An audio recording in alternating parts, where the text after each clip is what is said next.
워낙 신라젠을 갖고 계신 분들도 많고 네. 관심을 가지고 계신 분들도 많고 또 신라젠에 대한 기대를 갖고 있는 분들도 많기 때문에 이걸 뭐 사라 팔아라 얘기하는 건 좀 의미는 없는 것 같고, 다만 이제 신라젠의 특징에 대해서 좀 설명을 좀 드릴게요.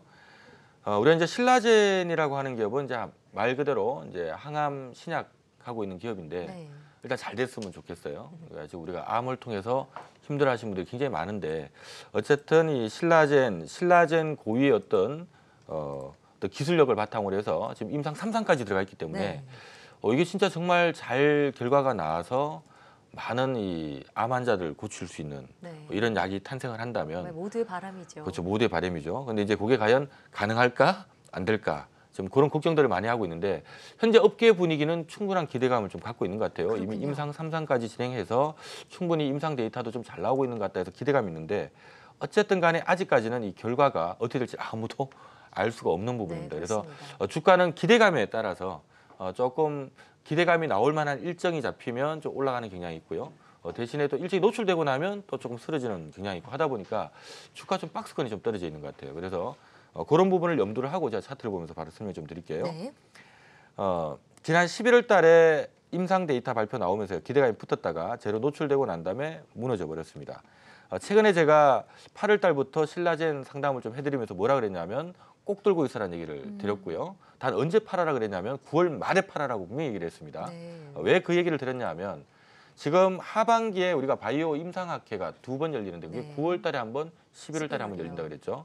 그러니까 당연히 9월 달도 임상 데이터 발표되는 일정이 있고 11월 달도 있으니까 이 기대감이 한몫에 받는 게 8월 달이란 거죠. 그래서 아마 8월 달부터 주가가 올라서 9월 달에 한번 붙일 건데, 단 재료 노출되고 나면 뭐 단장 신약을 팔아먹는 것도 아니고 하기 때문에 임상 데이터 나오고 나면 조금 차익 모임을 나오면 쓰러질 수가 있다. 그래서 네. 9월 달에 오를 때 좀 팔아주는 게 좋고, 특히 10만 원대 넘어가면 좀 팔아주는 게 좋다라는 얘기를 드렸어요. 왜냐하면 이전에 10만 원 위에 있다 쓰러진 경험이 있다 보니까 10만 원대 위로 올라가면 조금 버거운 모습이 좀 나오는 것 같아요. 그래서 지금 신라젠은 당장 신약 파이프라인을 기술 수출한다든가 당장 자체적으로 신약을 만들어서 판매하는 일정은 아니기 때문에, 아직은 임상 진행 데이터를 발표하고 있는 일정이기 때문에 제가 봤을 때는 결과물이 나올 때까지는 10만 원 넘어가면 조금 두들겨 맞는 경향이 있다는 겁니다. 그래서 이렇게 놓고 본다면 최근에 관련된 재료 노출과 함께 차익 매물 남수가 빠졌는데, 자, 어제는 또 시장 올라가니까 또 신나게 올랐어요.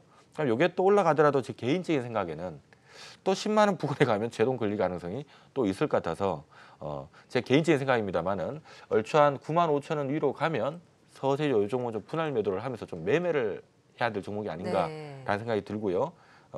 나중에 좀 임상 데이터라든가 이런 것들이 좀 더 구체적으로 좋은 얘기 나오면 네. 그때 다시 한번 접근해 보셔도 괜찮아요. 우선은 9만 5천 원 위로, 특히 10만 원 위로 넘어가면 좀 단기 매매로 차익 실을 한번 해보시는 게 어떻겠느냐라는 의견을 드리겠습니다. 네. 자, 이어서 한일 사료도 빠르게 상담 도와드려 보겠습니다. 19,070원에 매수하셨네요. 네, 자, 한일 사료는 뭐 일단 결론적으로 교체 매매를 하자라는 1,970원이네요. 교체 매매를 하자는 말씀 좀 드리겠고요. 네. 지금 위험한 가격은 아니에요. 이 가격에다 지금 줄을 꺼놓으면 거의 뭐 이 가격 부근에서는 최근 3년 동안 여기서는 좀 반등이라도 나오거든요. 이거는 한일 사료가 보유하고 있는 자산 가치 때문에 이 가격대에서는 반등은 나오는데, 단 지금 차트 보시는 것처럼 반등 주고 빠지고 반등 주고 빠지고 박스권에 빠져 있습니다. 네. 아무래도 뭐 회사 이름에서 보시는 것처럼 성장하기는 좀 한계가 있는 기업이다 보니까 좀 반등 나오면 거기서부터 좀 쓰러지는 경향이 있어서요.